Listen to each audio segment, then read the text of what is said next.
বিয়ের 4 বছরের মাথায় প্রিয়ন্তী আর অনিকেতের ডিভোর্স হয়ে যায়। সেদিন প্রিয়ন্তী অনিকেতকে ভাঙা কণ্ঠে শুধু এতটুকুই কথা বলেছিল, যদি দ্বিতীয় কোনো বিবাহ করার ইচ্ছে তোমার থাকে তাহলে 1 মাস পরে করো, ততদিন নিজেকে এসব থেকে দূরে রেখো। অনিকেত সেদিন শেষবারের মতো চেয়েছিল প্রিয়ন্তী সব ভুলে আবারও আগের মতো তাকে আঁকড়ে ধরবে ভালোবাসার চাদরে। কিন্তু প্রিয়ন্তীর মুখে এমন কথা শোনার পর অনিকেতের মনে জেগে ওঠা সব আশা নিভে গিয়েছিল। প্রিয়ন্তীকে পাল্টা প্রশ্ন করার ইচ্ছে মনে জাগলেও মুখ ফুটে টু শব্দ বের করেনি সে। প্রিয়ন্তী অনিকেতকে একটায় চুপ করে বসে থাকতে দেখে ঘুমন্ত অন্তির দিকে এক পলক দেখে আর কোনো কথা না বলে আড়ালে চোখের জল ফেলতে ফেলতে বেরিয়ে এসেছিল তার স্বামী অনিকেতের বাড়ি থেকে নিজের বাবার বাসার উদ্দেশ্যে।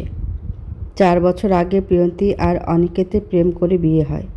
অনিকেত আর প্রিয়ন্তী একে অপরকে ভীষণ ভালোবাসত, একে অপরকে রেসপেক্ট করত প্রতিটা বিষয়ে। দুজনের মাঝে খুনসুটি ছিল অন্যরকম ভালো লাগার। বিয়ের পর থেকে এমন কোনো রাত কাটেনি যে রাতে অনিকেত প্রিয়ন্তীকে ছাড়া অন্য কোথাও রাত কাটিয়েছে বা প্রিয়ন্তী তার বাবা বাসায় থেকেছে। যদি কখনো কোনো আত্মীয় বা বাবার বাসার প্রিয়ন্তী ঘুরতে যেত তখনও অনিকেত প্রিয়ন্তীর সাথে যেত, থাকতে হলে দুজন একসাথেই থাকতো। বিয়ের 2 বছরের মাথায় অনিকেত আর প্রিয়ন্তী ভেবেছিল এবার তাদের ঘরে নতুন মেহমানের আগমন করানোর সময় এসে গেছে। অনেকবার অনেকভাবে ট্রাই করার পরেও প্রিয়ন্তী কিছুতেই কনসেপ্ট করতে পারছিল না। পরবর্তীতে ডাক্তার দেখালে দুজনের সম্পূর্ণ চেক আপ করানোর পর ধরা পড়েছিল প্রিয়ন্তীর শারীরিক কিছু প্রবলেম থাকায় ও কখনো মা হতে পারবে না।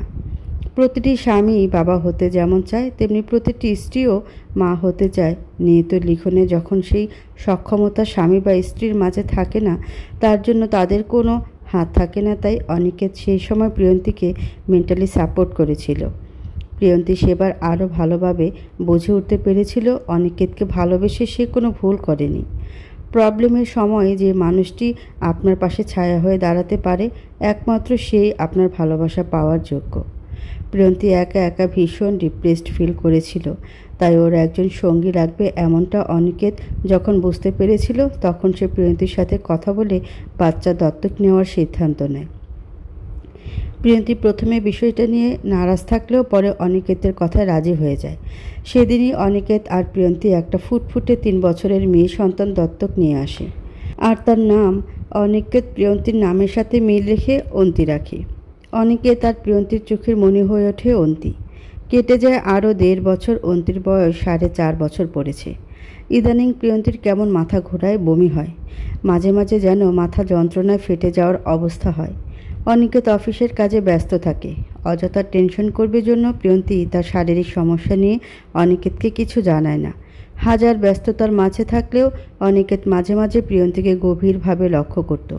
প্রিয়ন্তীর চেহারা যেন দিন দিন ফ্যাকাশে বর্ণ ধারণ করছে, চোখের নিচে কালি পড়ে গেছে। অনিকেত প্রিয়ন্তীকে এ বিষয় নিয়ে জিজ্ঞাসা করলে প্রিয়ন্তী নানান বাহানা দেখিয়ে তা কাটিয়ে দিত। 2 মাস এইভাবেই কাটিয়ে দেওয়ার পর অসুস্থতা ধীরে ধীরে বাড়তে থাকে। তখন প্রিয়ন্তী ঠিক করে একাই যাবে ডাক্তার দেখাতে। চেক আপ করে আসার পরে অনিকেতকে তার সমস্যার কথাও জানাবে। অবশেষে সময় করে অন্তিকে নিয়ে প্রিয়ন্তী ডাক্তারের কাছে আসে। সমস্ত পরীক্ষা করার পর ডাক্তার রিপোর্ট দেখে প্রিয়ন্তীর কোলে থাকা মিষ্টি মেয়েটার দিকে একবার তাকিয়ে দীর্ঘশ্বাস ছেড়ে প্রিয়ন্তীকে উদ্দেশ্য করে বলে, আপনার কিছু হয়ে গেলে এই ছোট বাচ্চাটাকে সামলানোর মতো দায়িত্ববান কেউ কি আছেন? ডাক্তারের মুখে এমন কথা শুনে প্রিয়ন্তীর বুক ধক করে কেঁপে ওঠে। মনে হচ্ছে রিপোর্ট হয়তো ভালো কিছু জানান দেবে না, তাই হয়তো ডাক্তার তাকে এমন প্রশ্ন করছে। প্রিয়ন্তী অন্তির মাথায় হাত বোলাতে বোলাতে বলে, আমার কিছু হয়ে গেলে ওকে ভালোবেসে আগলে রাখার জন্য আমার স্বামী অর্থাৎ ওর বাবাই যথেষ্ট। প্রিয়ন্তীর মুখে এমন কথা শুনে ডাক্তার এতটুকু বুঝতে পারলেন যে তার আজকের পেশেন্ট মন থেকে যথেষ্ট শক্ত আছেন। তাই তিনি আর কোনো চিন্তাভাবনা না করে শান্ত কণ্ঠে প্রিয়ন্তীকে উদ্দেশ্য করে বলেন, মিসেস প্রিয়ন্তী আহমেদ, জানি না কথাগুলো বলার পর আপনার মনের অবস্থা কেমন হতে পারে, তবে একজন ডাক্তার হিসেবে আমায় আমার পেশেন্টকে সমস্ত সত্য খুলে বলাই উচিত। প্রিয়ন্তী তার মুখে জোরপূর্বক হাসি ফুটিয়ে বলে, বলুন, সমস্যা নেই।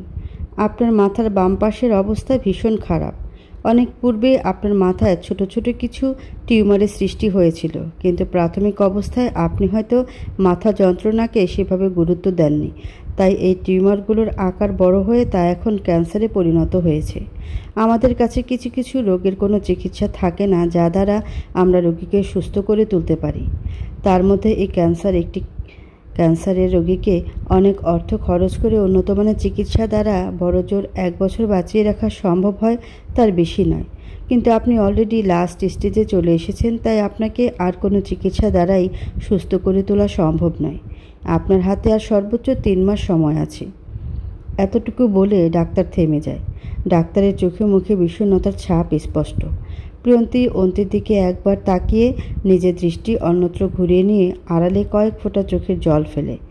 ছোট্ট অন্তি ডাক্তারের বলা প্রত্যেকটা কথা খুব মনোযোগ সহকারে শ্রবণ করেছিল, কিন্তু এত কঠিন ভাষায় বলা কথাগুলোর অর্থ সে বুঝে উঠতে না পারায় প্রিয়ন্তীর দিকে তাকিয়ে আধো আধো কণ্ঠে বলে, মাম্মাম, তুমি কাঁদছো কেন? প্রিয়ন্তী অনেক কষ্টে নিজেকে সামলে নিয়ে অন্তির কপালে একটা ভালোবাসার পরশ এঁকে দিয়ে বলে, আজ তার মাম্মামের কথা মনে পড়ে গিয়েছে তো, তাই কান্না করে দিয়েছি। অন্তি তার ছোট ছোট হাতে প্রিয়ন্তীর চোখের পানি মুছে দিয়ে বলে, কেতো না মাম্মাম, পাপাইকে বলে তোমাকে তোমার মাম্মামের কাছে নিয়ে যাব। ডাক্তার তাদের মামের এমন ভালোবাসা দেখে মনে মনে আরও বেশি আপসেট হয়ে যান। প্রিয়ন্তী ডাক্তারের থেকে বিদায় নিয়ে অন্তিকে নিয়ে বাড়ি চলে আসেন। সেদিন সারাদিন আর সারা রাত প্রিয়ন্তী একা একা ভীষণ কেঁদেছিল। পর মুহূর্তে অনেক চিন্তা ভাবনা করে ঠিক করে অনিকেতকে তার ক্যান্সারের বিষয়ে জানাবে না, তাহলে অনিকেত ভীষণ কষ্ট পাবে। আর প্রিয়ন্তী কোনোভাবেই চায় না অনিকেতকে কষ্ট দিতে, তাই যেভাবেই হোক অনিকেতের মনে নিজেকে নিয়ে বিষাদের সৃষ্টি করে ডিভোর্স নিয়ে অনিকেতের জীবন থেকে চলে যাবে। কারণ সে ভালো করে জানে দিনকে দিন ওর শরীর আরও খারাপ হয়ে যাচ্ছে। এখানে অনিকেতের সাথে শেষ সময়টুকু থাকলে সে আর কোনোভাবেই পারবে না অনিকেতের থেকে নিজের এত বড় অসুস্থতার কথা লুকিয়ে রাখতে। ইদানিং প্রিয়ন্তী খুব ছোট ছোট বিষয় নিয়ে অনিকেতকে উল্টাপাল্টা কথা শোনাতো। অনিকেত বিষয়টাকে প্রথম হালকাভাবে নিলেও দিন দিন তা জটিল হয়ে উঠছিল। যে কোনো ছোট বিষয়ের সাথে বাড়তি কথা অ্যাড করে জটিল ইস্যু তৈরি করা প্রিয়ন্তীর যেন ডেইলি রুটিন হয়ে দাঁড়ায়। একটু ঝামেলা হলেই প্রিয়ন্তী বলে উঠত সে আর এখানে থাকতে চায় না। দেখতে দেখতে অনিকেত ভীষণ বিরক্ত হয়ে ওঠে প্রিয়ন্তীর এমন আচরণে, কিন্তু কোনো কারণ সে খুঁজে পায় না। শেষ পর্যন্ত প্রিয়ন্তী অনিকেতকে না জানেই উকিলের সাথে কথা বলে ডিভোর্স পেপার রেডি করায়। ডিভোর্স পেপার চলে আসতেই প্রিয়ন্তী যখন অনিকেতকে তা দেয় আর সাইন করে দিতে বলে, অনিকেত তখন প্রিয়ন্তীর মাঝে তার এতদিনের ভালোবাসা সেই প্রিয়ন্তীকে খুঁজে পাচ্ছিল না। বুকের বাম পাশে চিনচিন ব্যথা অনুভব হলে আবার সব ভুলে প্রিয়ন্তীকে কাছে টেনে নিতে চায় অনিকেত। প্রিয়ন্তী সেদিন প্রথমবার অনিকেতকে থাপ্পড় মেরেছিল। অনিকেত কখনো এমনটা এক্সপেক্ট করেনি প্রিয়ন্তীর থেকে। পর মুহূর্তেই রাগে ডিভোর্স পেপারে সাইন করে দেয় অনিকেত। অনিকেত রুম থেকে বের হয়ে বাসার বাইরে চলে গেলে প্রিয়ন্তী সেদিন আর নিজেকে শক্ত রাখতে পারেনি। বুকের ভিতর ভীষণ হাহাকার আর করুণ যন্ত্রণায় শেষ হয়ে যাচ্ছিল সে। প্রচণ্ড কান্নায় ভেঙে পড়েছিল সে।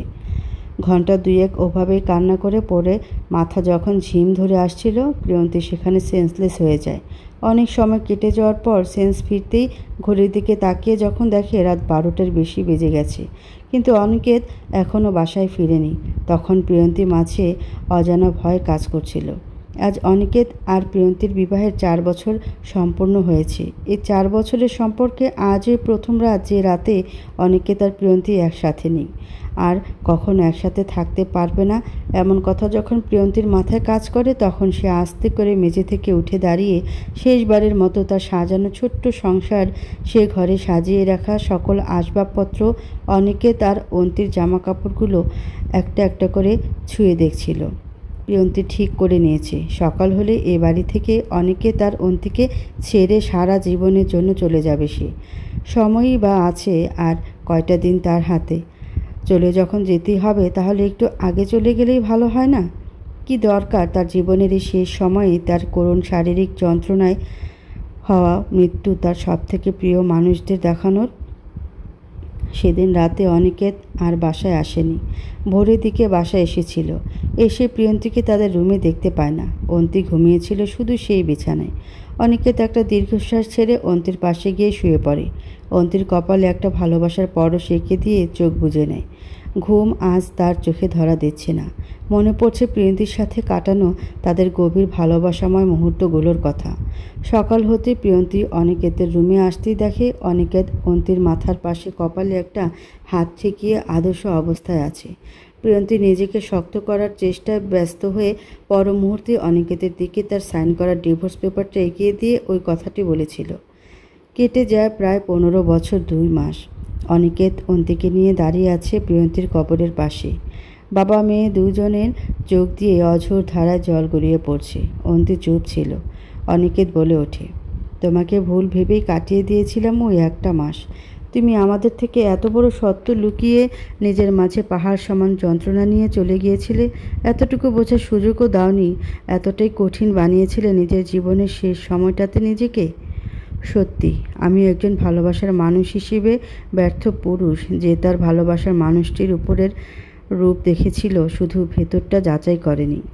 1 মাস পর যদি তোমার লেখা ডায়েরিটা না পেতাম, তাহলে হয়তো সারাটা জীবন তোমাকে ঘিরে একটা ভুল ধারণা নিজের মধ্যে পুষে রাখতাম। আমাকে ক্ষমা করে দিও প্রিয়ন্তী। তোমার শেষ সময়টাতে আমি তোমার পাশে থাকতে পারিনি। তোমাকে শেষবারের মতো দেখার সুযোগও পাইনি। হয়তো এটাই আমার পাওনা ছিল, তোমাকে ভুল বোঝার শাস্তি। আজও যে তোমার শূন্যতা আমাকে পুড়িয়ে শেষ করে দিচ্ছে। বেঁচে থাকার কোনো ইচ্ছে ছিল না নিজের মাঝে। শুধুমাত্র অন্তির মুখের দিকে চেয়ে কাটিয়ে দিলাম এই 15টা বছর। বাকিটা জীবনও হয়তো এইভাবেই অন্তি আর তোমার রেখে যাওয়া স্মৃতি নিয়েই কাটাতে হবে।